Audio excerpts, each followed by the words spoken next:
Hi friends, welcome back to Sravalahari channel. ఈరోజు మా dinner అయితే రైసు, అలాగే అందులోకి వచ్చేసి మామిడికాయ రోటి పచ్చడి. సమ్మర్లో మామిడికాయలు స్పెషల్ కదా, అందుకోసమనే రోటి పచ్చడి అయితే చేసుకున్నాం. మామిడికాయలు తెచ్చుకొని ఇవైతే గప్చుప్ వడియాలు,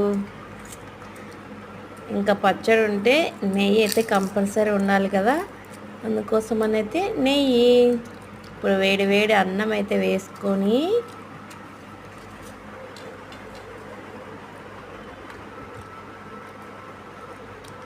ఇందులోకి మనం రుబ్బుకున్న రోటి పచ్చడి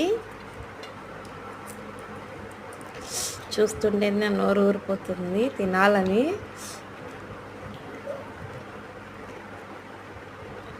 వేసుకొని రోటి పచ్చడి, అలాగే నెయ్యి కూడా వేడన్నంలో వేసుకుంటే స్మెల్ అదిరిపోతుంది. చూడండి, ఇలా వేసుకొని పచ్చడి, అన్నము, నెయ్యి బాగా కలుపుకోవాలి. ఫస్ట్ అయితే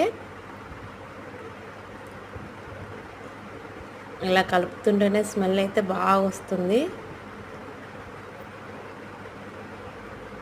చూడండి, ఇలా కలుపుకొని మనం వేయించుకున్నాం కదా గప్చుప్ వడియాలు, అవి కూడా పెట్టుకొని తింటే ఉంటుంది. టేస్ట్ అయితే చాలా బాగుంటుంది. మీలో ఎంతమందికి మామిడికాయ పచ్చడి అంటే ఇష్టం కామెంట్ చేయండి.